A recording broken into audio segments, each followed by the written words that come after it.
everybody, and thank you for tuning in to the Liberty Report. Sorry for the delay, but we got our technical problems straightened out, and I'm glad to have you with us today. Daniel, good to see you today, and I understand you made a little trip over the weekend and visited some friends at the Mises Institute. What was going on there? Well, I did visit some friends, and I also visited Dr. Paul, Robert Paul. He attended the Mises Institute event. It was about cronyism.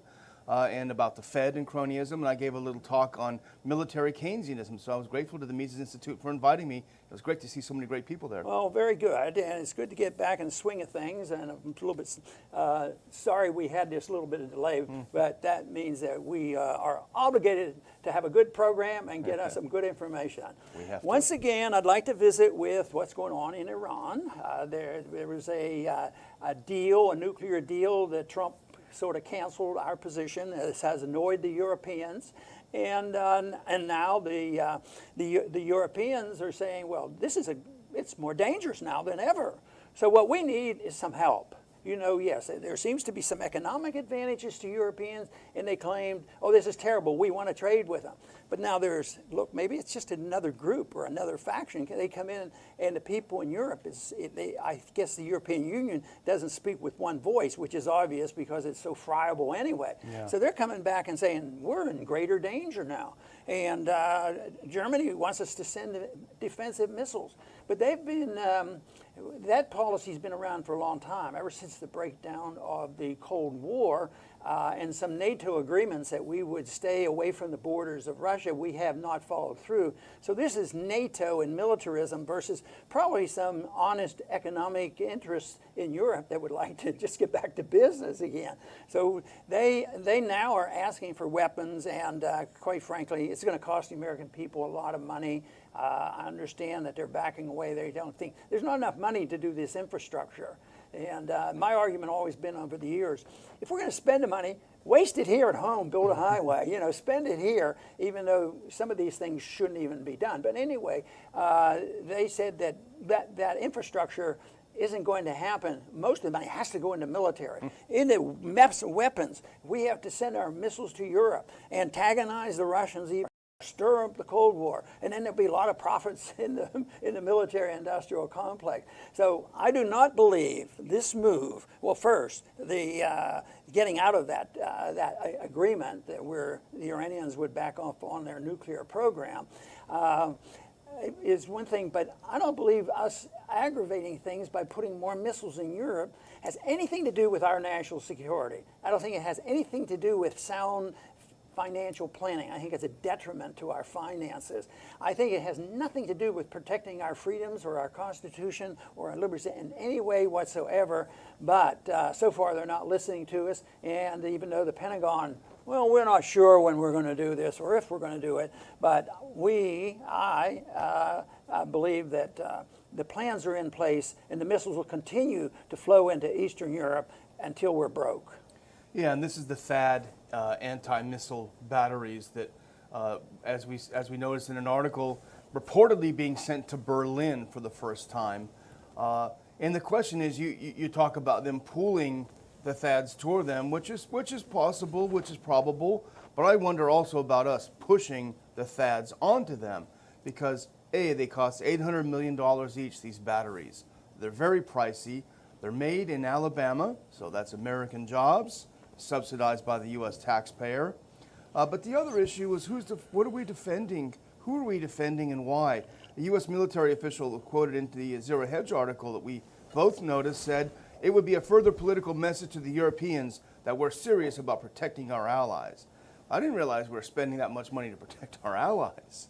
I think we're protecting the profits of the war profiteers. I think that is 99% of it. And there's always draw people in who are sympathetic to the patriotic argument, well, we have to defend ourselves, it's a dangerous world out there, and they won't listen to reason. But it has been going on. It seems like the peace dividend, although there was a little bit because we started trading, and there's still trading going on with Russia, but now there's also a faction that would like to destroy all of that, and it's causing this dissension within Europe. And I think that part is good. But even early on, you know, we were talking about putting some missiles in Czech Republic and also in Romania. I believe there's some there. They have some now there, Germany, Germany said they want them.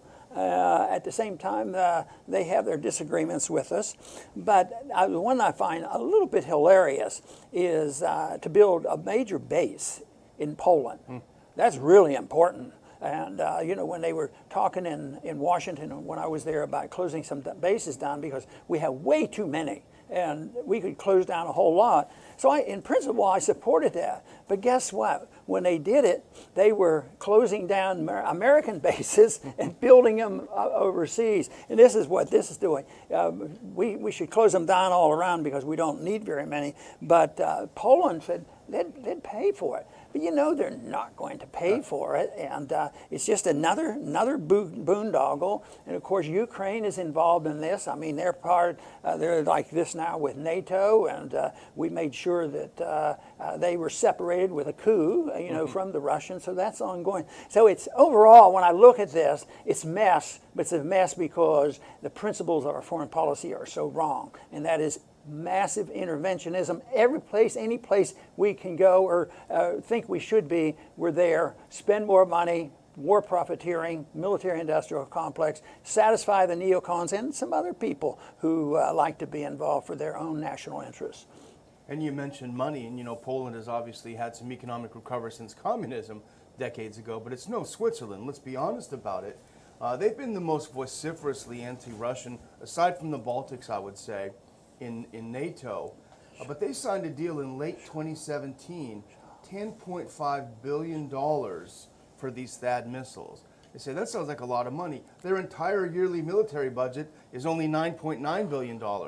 So they've signed a contract for their whole military budget's worth. That would be like us signing up for one missile system, one defense system that would cost $800, $900 billion. So they are so deep into this, and now they want to throw around another $2 billion to have us move a base there. You're right. I wonder who's really footing the bill for that. Yeah, and they're building up this fear-mongering in Europe. And, of course, we protect everybody because the Iranians do have missiles. They didn't agree to give up all their missiles. They agreed to give up on their nuclear activity. But they have a missile, the Shahab 3, which is theoretically supposed to be able to go 2,000 miles. And they have this capability. So that does endanger some people in southeastern Europe, and therefore it is a problem. But the other thing is that if we have all our missiles there to stop those missiles, I keep thinking about what the Russians are doing now, along with India, BrahMos missile a new missile. They've tested it successfully, and it's supposed to be able to go Mach 7. No, that's fast. So what happens to these defensive positions that they can't catch? They can't stop one that's going that fast. But you know what? I bet the military-industrial complex sit back. Looks like we'll have to do a little more R&D, yeah. and go back to this. But that's, to me, all at the expense of the poor people of the world. Yes, there's a lot of wealth in the world. There's a lot of wealth in this country. But because of the system, it's not distributed in a fair manner, not by the way the free market would distribute it. It's distributed by politicians and special interests and policies like this. Yeah, and the thing that I wonder, okay, this is supposedly to deal with a missile threat from Iran. It seems strange right now, and this is what we talked about before the show, okay, this whole sort of mini crisis, quote unquote, has come about because the U.S. pulled out of the Iran deal. Now, the Iranians and the Europeans are doing a bunch of business now, even though the Europeans are worried because the U.S. is threatening secondary sanctions. So you have Iran and Europe doing more business, getting better ties, getting along better. So why would Iran all of a sudden say, you know what, I think I'm just going to go ahead and send a missile over and blow up my customers, So this is a crisis of our own making. The U.S. policy of President Trump has created this crisis that now the military-industrial complex jumps in to fix. And what are the odds that North Korea, if they have a puny nuke, to go and send it toward Japan? It just makes no sense whatsoever. So when I look at this, it seems so strange that they do these dumb things and have these bad consequences. I think, well, these are just unintended consequences. They haven't thought it through. But then there are other times they look at it and say, well, maybe very intended. because there's a Shia-Sunni war going on all the time, and we are close allies in that battle, in the battle with Yemen, with Saudi Arabia and Israel and the United States. So who knows that these are unintended? They could be. It's probably irrelevant. It's just that bad policy generates bad things from happening, and it can be intended, unintended, or just plain false flags on purpose in order to stir up more and more trouble, thinking that they can always contain it. Oh yes, an accident could happen, but we have enough power and force, we can contain it. But one of these days, it will get out of control, and then it will become much worse. Let's hope and pray that some of our ideas can be heard, because, of course, we want to back away from this. We want to tell people what it is, how you can work for peace and prosperity, and by not aggravating our enemies, by emphasizing friendship and trade. But there's not much said about that, in the administration, any administration, or any time in the last 50 years, really. Because the same people are in there. But you're right. It's about politics and money. Politics keep the fear up, dialed up to 10, and lots of money going around. Here are the people who build these THAAD missiles. The lead contractor is Lockheed Martin, whose stocks are going through the roof. Subcontractors, Raytheon, Boeing, Honeywell, BAE Systems, among others. These are the most ones you know. But this is something that might shock you, Dr. Paul. All of these companies give a lot of money to the most anti-Russia, anti-Iran think tanks in Washington. So this is how it works. So I just did a quick search on the internet. The German Marshall Fund, they're the one that run this Hamilton 68 that's showing all of these Russian bots everywhere on Twitter. They're funded by Honeywell, Boeing, and Raytheon. All three of them working on these missiles, big money. Atlantic Council, they're the ones that are constantly attacking the need, to attack Russia, or to move against the Russian threat. Lockheed, Raytheon, Boeing. Institute for the Study of War, here's another one, funded by Lockheed Martin and the others. So these companies push this money into these think tanks to create fear, and it's profitable for everyone except the American people. Are you sure this is just not an unusual consequence? I mean, it just happened. Just a coincidence. Just a coincidence that this came up. Yeah. No, it's out there, and of course, it's a real pity because.